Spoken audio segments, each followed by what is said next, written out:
আমার সিনিয়ররা, বন্ধুরা, প্রত্যেককে সংগ্রামী অভিনন্দন জানিয়ে খুব সংক্ষেপে কয়েকটা কথা।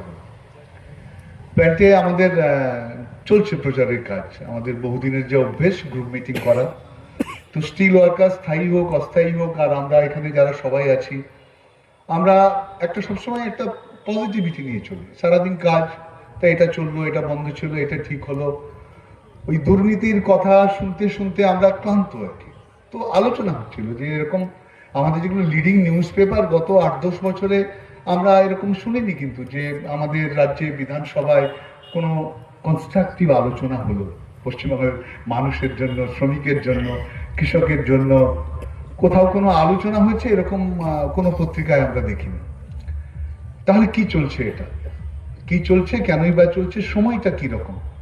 সময়টা কিরকম না, আমরা যারা কাজ করছি, এতক্ষণ সভাপতি বলছিলেন যে কারখানার অবস্থা, মডার্নাইজেশন, আমরা জানি যে আমাদের স্থায়ী ওয়ার্কার কমছে এবং কন্ট্রাক্ট ওয়ার্কার বাড়ছে। আর এমন একটা সময়ে আমরা নির্বাচনের মুখোমুখি, যখন এই সরকার লেবার কোড নিয়ে এসছেন, তারা কন্ট্রাক্ট ওয়ার্কারও চাইছেন না। আমাদের শপে বিভিন্ন ডিপার্টমেন্টে আমরা দেখছি যে যেখানে এক একটা গ্রুপ কাজ করছে, কন্ট্রাক্ট ওয়ার্কাররা রয়েছেন যাদের মিনিমাম ওয়েজ, পিএফ, গ্র্যাচুইটি এসব নিয়ে আমরা চিন্তিত, আমরা লড়াইয়ের মধ্যে আছি। তখন দেখছি না, তাদের বাদ দিয়ে ফিক্সড টার্ম নেই, মানে 1 বছর তুমি কাজ অনেক করবে, তুমি কোনো প্রতিবাদ করবে না, মুখ বুঝে কাজ করবে, তাহলে আমি আমার কন্ট্রাক্টটা 2-3 বছর করা যায় কিনা ভাববো, দেখবো, এরকম একটা পরিস্থিতিতে রয়েছে। এবং তার মধ্যে দাঁড়িয়ে আমাদের নতুন পরিস্থিতিতে নিজেদের মানিয়ে নিয়ে লড়াই চলছে স্টিল সেক্টরের সর্বত্র। যখন আমরা দাঁড়িয়ে আছি তখন জানি আমাদের এনজিসিএস ইনকমপ্লিট, কখনো হয়নি এরকম যে স্থায়ী ওয়ার্কাররা তাদের এরিয়া থেকে বঞ্চিত হয়েছেন, গ্র্যাচুইটিকে এদিক ওদিক করে রেখে দিয়েছেন। যারা কন্ট্রাক্ট ওয়ার্কার, তাদের সেফটি, তাদের সোশ্যাল সিকিউরিটি, তাদের ওয়েজ নিয়ে আমাদের দুর্গাপুরের, আশিস চব্বরের দুর্গাপুরে যে চিন্তা ভাবনা, যে পুরনো এগ্রিমেন্ট, ট্রাইপার্টিট এগ্রিমেন্ট, সেই অনুযায়ী বাকিদের নিয়ে আসার যে স্বপ্ন, সেই জায়গায় কোম্পানি নেই, কোম্পানি অনেক দূরে, মাঝামাঝি একটা অবস্থান নিয়ে চলছেন। আর এর মধ্যে লড়াই চলছে কারখানা বিক্রির বিরুদ্ধে। আমরা জানি সরকার এর মধ্যে ন্যাশনাল মনিটাইজেশন পাইপলাইন 2 নিয়ে এসছেন, যেখানে 16 লক্ষ কোটি টাকা বা 17 লক্ষ কোটি টাকা রাষ্ট্রীয় সম্পদ তারা নয়ছয় করবেন। এমনিতেই বন্দর থেকে বিমানবন্দর, প্রতিটি কলকারখানা ছকড়ায় নকড়ায় বেচার জন্য তারা প্রতিশ্রুতিবদ্ধ কর্পোরেটের কাছে। এটাই নিওলিবারালিজম। আমরা জানি যে নীতির বিরুদ্ধে আমরা সেই 29শে নভেম্বর 1991 থেকে লড়াই শুরু করেছি এবং এই 12ই ফেব্রুয়ারি অবধি আমরা ধর্মঘট করেছি সবাই একসাথে। স্টিলে এই ধর্মঘট আমরা যতটা করেছি তার থেকে অন্যরা, বিশেষ করে কয়লা, অনেকটা এগিয়ে, কিন্তু একটা লড়াই চলছে। এবং 1991 থেকে সেই লড়াইতে উত্তরোত্তর শ্রমিকদের সংখ্যা, কৃষকদের সংখ্যা, সাধারণ মানুষদের সংখ্যা বাড়ছে। তো এই লড়াই করতে গিয়ে, কারখানা বাঁচাতে গিয়ে বহু ধরনের অত্যাচারের সম্মুখীন হতে হচ্ছে, চার্জশিট হতে হচ্ছে, সাসপেনশন হতে হচ্ছে। আর এগুলো সবই অধুনা যে লেবার কোড নিয়ে আসছেন সরকার, তার মধ্যেই রয়েছে।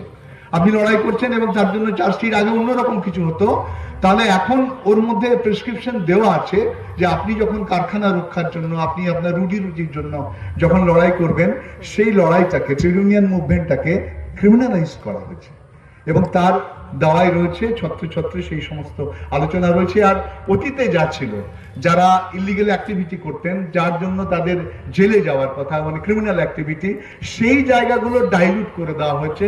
বাট এই পরিস্থিতিতেও লড়াই চলছে। ভাইজাগ কারখানা বিক্রি করে দেবেন, 2021 থেকে তারা 3য় পর্যায়ের লড়াইতে সামিল হয়েছেন। অসংখ্য পার্মানেন্ট ওয়ার্কার, প্রায় 5000, তারা লড়াই করার জন্য কারখানার বাইরে। 2000 পার্মানেন্ট ওয়ার্কার, তাদেরকে জবরদস্তি বিহার দেওয়া হয়েছে। অধুনা সার্কুলার দিয়ে দেওয়া হয়েছে যে ডিএ বেসিককে লিঙ্ক করে দেওয়া হয়েছে প্রোডাকশন টার্গেটের সাথে। আমাদের সিনিয়ররা অনেকে এইসব ভাবতেই পারেন না, যারা লড়াইয়ের মধ্যে দিয়ে দুর্গাপুরকে তৈরি করেছেন। সুতরাং এইরকম একটা সময়ে আমাদের সামনে একটা সম্ভাবনা, নির্বাচনকে সামনে রেখে আমরা এই কথাগুলোই লোকের কাছে নিয়ে যাচ্ছি যে কোন পরিস্থিতিতে আমরা এই কারখানার মধ্যে কাজ করছি। সেখানে আমাদের যারা কন্ট্রাক্ট ওয়ার্কার, যারা ফিক্সড টার্মে আসছেন, যারা ট্রেড অ্যাপ্রেন্টিস, আপনারা শুনেছেন, আপনারা দেখেছেন যে এসএমএসে আমাদের সামনে জ্বলে গেছে। অনেকে বলছিলেন যারা দেখেননি সেই ধরনের, অযোগ্য, তার জন্য সুপ্রিম কোর্ট, তার জন্য নানা কিছু করতে হয়, তো সমাজের একটা বড় অংশে ভুল লেগে গেছে বা তার দিকে একদল নিয়ে চলেছেন, এটা আমরা বুঝতে পারি। আমরা খুব সহজ করে কারখানার মধ্যে বাইরে আলোচনা করি। সেই বাচ্চা ছেলেটা একটা স্বপ্ন নিয়ে স্কুলে গেছে, তার দিদিমণিকে জিজ্ঞেস করছে, আপনি যে বললেন বৃত্তের ক্ষেত্রফল পাই আর স্কয়ার, ম্যাডাম পাইটা কি, হোয়াট ইজ পাই? তো এখন তো রাস্তায় দাঁড়িয়ে বলছেন যে ও তো পরীক্ষা দেয়নি, ও তো 30 লাখ দিয়েছে, ঠিক আছে, ও পাই জানে। তাহলে কোন সময়ে আমরা রয়েছি? সুতরাং এই সময়ে যে ভালো রাজমিস্ত্রি সে চেন্নাইয়ে রয়েছে, যে ভালো কলের মিস্ত্রি সে বাইরে আছে পুনেতে, যে ভালো গয়না তৈরি করতে পারে সে আহমেদাবাদে রয়েছে, আর যারা এখানে স্টিলে কাজকর্ম করেন তাদের 100 জনকে নিন, ব্যাঙ্গালোর, চেন্নাই, হায়দ্রাবাদ, পুনে, 100-তে 4 জন বা 5 জন এখানে আছে। তাহলে রাজ্যের সবটা বাইরে এটা চলতে দেওয়া যায়, এটা চলতে দেওয়া যায় না। কারখানা সম্পর্কে এইরকম একটা চিন্তা ভাবনা, শিক্ষা, স্বাস্থ্য, শুধু পরিযায়ী শ্রমিকের সংখ্যা বাড়বে, সবাই আমরা হা হুতাশ করবো, বামপন্থীরা তা করে না। আমরাও বলছি যে সময় এসছে এসবের যোগ্য জবাব দিতে হবে নির্বাচনে।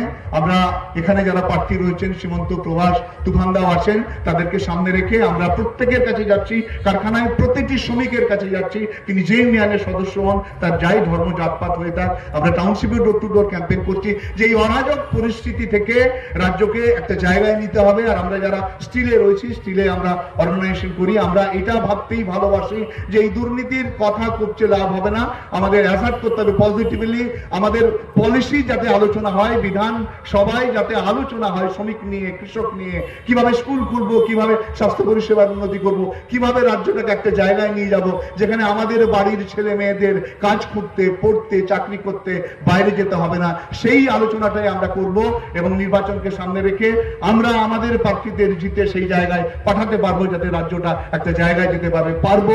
এই আশা ভরসা রেখে সবাইকে আরো একবার সংগ্রামী অভিনন্দন জানিয়ে আমার কথা শেষ করছি। ইনকলাব জিন্দাবাদ।